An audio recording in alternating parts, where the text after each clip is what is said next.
Hello friends, welcome back to my YouTube channel. मैं कुलदीप आपका पुनः स्वागत करता हूं आज के इस नई वीडियो में। जैसा कि आप सभी को पता है कि मध्य प्रदेश में ITI TO 2022 भर्ती निकली हुई है। तकनीकी शिक्षा एवं कौशल विकास विभाग द्वारा ITI ट्रेनिंग ऑफिसर टेस्ट के लिए यह भर्ती निकली है, जिसके लिए हम 2016 के क्वेश्चन पेपर को सॉल्व कर रहे हैं लगातार डेली बेसिस पर। आज की इस नई वीडियो में हम जनरल नॉलेज के 25 क्वेश्चन को देखेंगे।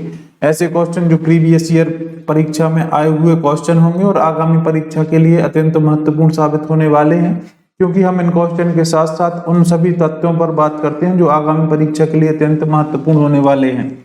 वीडियो में अंत तक बने रहिए। वीडियो में आपको परीक्षा का पैटर्न और क्वेश्चन की डिफिकल्टी लेवल को समझने में मदद मिलेगी। बताना चाहता हूं कि जीके जीएस की ये सीरीज हमारी चल रही है और यह हमारी आज 11वीं क्लास है। ऐसे ही हमने ट्रेड संबंधित सारी वीडियो अपलोड करके रखी हैं।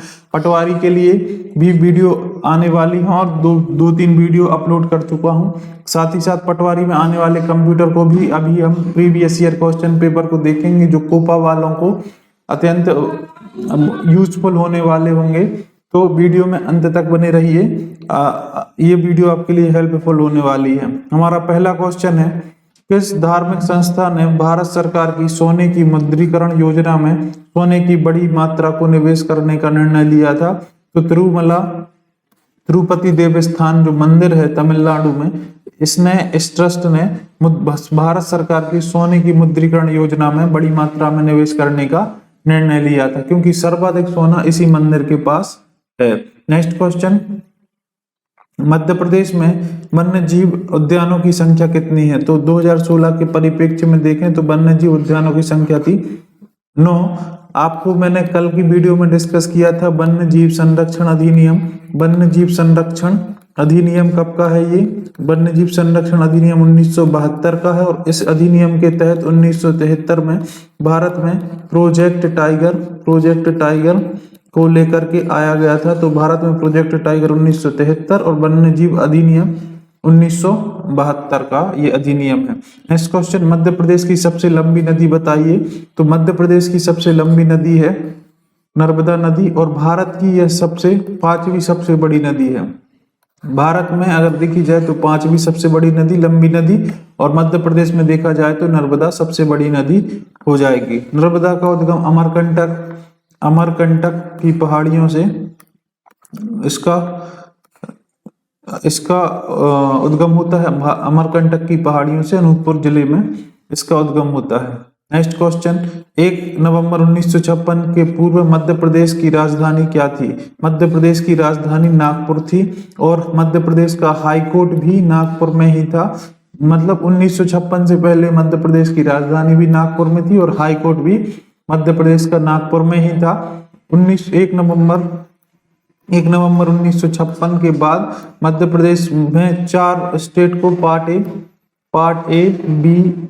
ए बी सी तथा भोपाल रियासत को मिलाकर के मध्य प्रदेश का गठन हुआ था और उस समय मध्य प्रदेश की राजधानी भोपाल बन गई थी। और 1956 से सन 2000 तक 1 नवंबर 2000 तक मध्य प्रदेश भारत का सबसे बड़ा राज्य हुआ करता था। 1 नवंबर सन 2000 में मध्य प्रदेश का एक बड़ा सा हिस्सा छत्तीसगढ़ अलग हो गया, जिससे अब मध्य प्रदेश क्षेत्रफल की दृष्टि से द्वितीय राज्य बन गया है। पहला राज्य हो गया राजस्थान, सबसे बड़ा मध्य भारत में देखा जाए तो। अगला क्वेश्चन है, इनमें से कौन सा शहर अपनी मोमबत्तियों के लिए प्रसिद्ध है?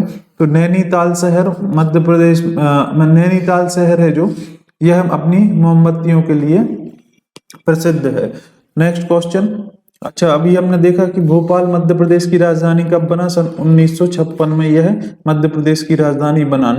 नेक्स्ट क्वेश्चन, जनसंख्या की दृष्टि से भारत का सबसे छोटा राज्य कौन सा है? तो इसको याद रखना, उन्होंने क्षेत्रफल की दृष्टि से पूछा है, जनसंख्या की दृष्टि से पूछा है या क्षेत्रफल की दृष्टि से पूछा है। तो ये 2 क्वेश्चन आप यहाँ पे बन सकते हैं, जनसंख्या की दृष्टि से सबसे छोटा और क्षेत्रफल की दृष्टि से सबसे छोटा राज्य कौन सा है? तो जनसंख्या की दृष्टि से पूछे तो हो जाएगा सिक्किम। ये आंसर आप इन क्वेश्चन को आप बड़े ध्यान से पढ़ना, और क्षेत्रफल की दृष्टि से देख सकते तो होगा गोवा। जनसंख्या की दृष्टि से पूछा है और देखो ऑप्शन ही पहला गोवा लिखा है, तो आप इसको आगे नीचे देखेंगे ही नहीं और डायरेक्ट इसका आंसर मार देंगे तो हो जाएगा गलत। इसका सही आंसर हो जाएगा सिक्किम। तो क्वेश्चन को बड़े ध्यान से पढ़ना पड़ेगा। अगर आपसे पूछा जाए जनसंख्या घनत्व तो सर्वाधिक सबसे न्यूनतम जनसंख्या घनत्व कहाँ पे है, अरुणाचल प्रदेश में कितना है 17। और सर्वाधिक साक्षर जो राज्य है वह कौन सा है, केरल सर्वाधिक साक्षर जिला है। तो ये आप इसको याद रख सकते हैं। नेक्स्ट क्वेश्चन, यात्रियों की संख्या के संदर्भ में भारत का सबसे व्यस्ततम रेलवे स्टेशन कौन सा है। सर्वाधिक व्यस्ततम railway station Howrah Kolkata railway station है। यह सबसे व्यस्ततम रेलवे स्टेशनों में से एक है। भारत में अपना पहला क्रिकेट विश्व कप किस वर्ष में जीता था, तो ये सभी को पता है, ये सब हर एक भारतीय को पता होना चाहिए कि 1983 में भारत अपना पहला विश्व कप जीता था और उसके बाद 2011 में भारत ने दूसरी बार विश्व कप को जीता था। Next question, FM stands for, FM का अर्थ होता है फ्रीक्वेंसी मॉड्यूलेशन। FM का अर्थ होता है, क्या होता है, फ्रीक्वेंसी मॉड्यूलेशन।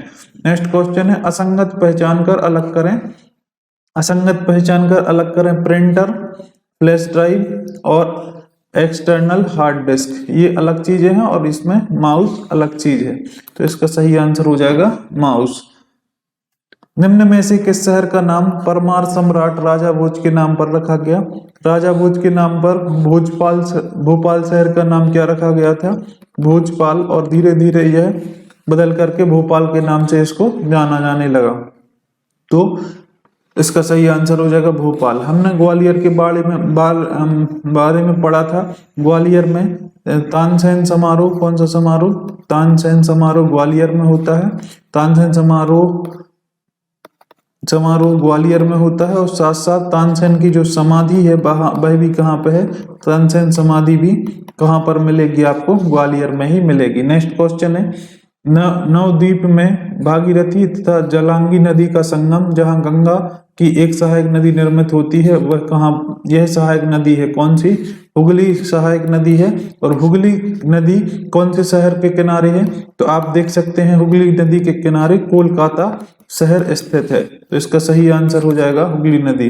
गोमती नदी के किनारे कौन सा शहर स्थित है, लखनऊ शहर गोमती नदी के किनारे स्थित है। किस शहर को दक्षिण भारत का मैनचेस्टर कहा जाता है, तो कोयम्बटूर को दक्षिण भारत का मैनचेस्टर कहा जाता है। और दक्षिण भारत का मैनचेस्टर कोयम्बटूर को कहा जाता है। किन्हें भारतीय अंतरिक्ष कार्यक्रम का जनक माना जाता है, ये क्वेश्चन हम पिछली वीडियो में पढ़ चुके हैं। विक्रम साराभाई जी को भारतीय अंतरिक्ष कार्यक्रम का जनक माना जाता है। नेक्स्ट क्वेश्चन, हाल ही में किस स्थल को 17 जुलाई 2016 को यूनेस्को की विश्व धरोहर सूची में जोड़ा गया जो भारत की पहली मिक्स्ड हेरिटेज साइट बन गया। कंचनजंगा राष्ट्रीय उद्यान एक ऐसा है जो मिक्स्ड हेरिटेज सिटी बन गया और यह 17 जुलाई 2016 को इसको यूनेस्को में शामिल किया गया था।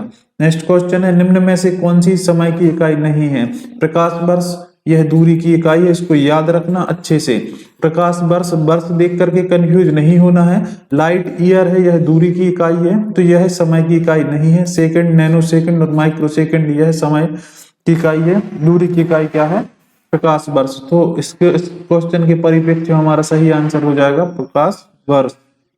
इनमें से किस नदी पर गोवा स्थित है, तो गोवा कहाँ पर है, मांडवी नदी पर गोवा स्थित है। शरावती नदी यह जो जलप्रपात बनाती है कर्नाटक में, कावेरी नदी भी कर्नाटक के क्षेत्र में बहती है, तो इसका सही आंसर हो जाएगा मांडवी। नेक्स्ट क्वेश्चन है, निम्न में से पक्षी की कौन सी प्रजाति विलुप्त होने की कगार पर है, इसके लिए मध्य प्रदेश में संरक्षणाधीन किया गया है। तो खरमोर जो पक्षी है इसकी जो प्रजाति है विलुप्त होने की कगार पर है, जिसको संरक्षण के लिए इसमें संरक्षणाधीन किया गया है। ग्रेट इंडियन बस्टर, दूधराज, ये दोनों ही एक हैं। इनका जो नाम है यह दूधराज है, यह मध्य प्रदेश का राजकीय पक्षी है। कौन, दूधराज या great Indian bustard. Next question, Madhya Pradesh Khalistan का सबसे बड़ा आरक्षित राज्य है, तो मध्य प्रदेश तांबे व हीरों का सबसे बड़ा आरक्षित राज्य है। मध्य प्रदेश में सर्वाधिक तांबा और हीरा उत्पादन होता है। भारत का प्रथम उपग्रह का क्या नाम था, तो भारत के प्रथम उपग्रह का नाम था आर्यभट्ट। नेक्स्ट क्वेश्चन है, ग्वालियर मध्य प्रदेश के फूलबाग में किसका स्मारक है? मध्य प्रदेश के ग्वालियर में फूलबाग में झांसी की रानी लक्ष्मीबाई का स्मारक है, यहाँ पे आपको देखने को मिल जाएगा। नेक्स्ट क्वेश्चन है, व्यावसायिक रूप से सोडियम बाइकार्बोनेट को क्या कहा जाता है? सोडियम बाइकार्बोनेट, तो इसको खाने का सोडा कहा जाता है, ठीक है, बेकिंग सोडा या खाने का सोडा इसको कहा जाता है, सोडियम बाइकार्बोनेट को कहा जाता है। नेक्स्ट क्वेश्चन, पंडित दीनदयाल उपाध्याय की जन्म शताब्दी समारोह की कार्यकारिणी समिति के प्रमुख हैं, तो कौन सी समिति के प्रमुख हैं? राजनाथ सिंह इस कार्यकारिणी के प्रमुख हैं। नेक्स्ट क्वेश्चन है, कोणार्क के प्रसिद्ध सूर्य मंदिर को किसने बनवाया था? सबसे पहले तो कोणार्क का सूर्य मंदिर उड़ीसा में मिलेगा, उड़ीसा में मिलेगा। इसको क्या बोलते हैं? ब्लैक पैगोडा, ब्लैक पैगोडा इसको बोला जाता है, और इसको नरसिंहदेव फर्स्ट द्वारा इसको बनवाया गया था, कोणार्क के सूर्य मंदिर को। भारतीय लोक नृत्य चेरो खालिस्तान के नाम से भी जाना जाता है। चेरो के नाम से इसको मिजोरम में बास नृत्य के नाम से, बम्बू डांस के नाम से भी इसको जाना जाता है। इसको चार चाप कूट के भी नाम से जाना जाता है। चेरो जो डांस है इसको चार चाप कूट के नाम से भी जाना जाता है। तो इसका सही आंसर हो जाएगा मिजोरम का बांस नृत्य। असम में कौन सा नृत्य होता है? बिहू। गुजरात में होता है गरबा, और आंध्र प्रदेश में बतुकम्बा। और आंध्र प्रदेश में एक और नृत्य देखा था हमने, क्या? कुचिपुड़ी नृत्य इसमें आंध्र प्रदेश में देखा था। तो आई होप ये जो 25 क्वेश्चन हमने आज की वीडियो में डिस्कस किए हैं आपको अच्छे लगे होंगे। अगर अच्छे लगे तो वीडियो को लाइक और शेयर जरूर कीजिएगा। इसी तरीके की और वीडियो पाने के लिए चैनल को सब्सक्राइब कर सकते हैं। हम जल्द ही पटवारी के जो कोपा से संबंधित पटवारी के जो कंप्यूटर के और जीके के क्वेश्चन आए हुए क्वेश्चन होंगे उनको कराने वाले हैं, तो आप उनको देखना ना भूलें, क्योंकि वो भी क्वेश्चन मध्य प्रदेश के ही होंगे और मध्य प्रदेश की परीक्षा में आए हुए क्वेश्चन होंगे। तो इसका जो वो क्वेश्चन भले ही आपके इस परीक्षा के नहीं है, लेकिन हो सकता है कि पटवारी में पूछा गया तो अब इस परीक्षा में पूछ ले, तो उनको देखना ना भूलें। आपसे जल्द ही मिलते हैं ऐसी ही वीडियो में, नेक्स्ट वीडियो में। तब तक के लिए बहुत बहुत धन्यवाद।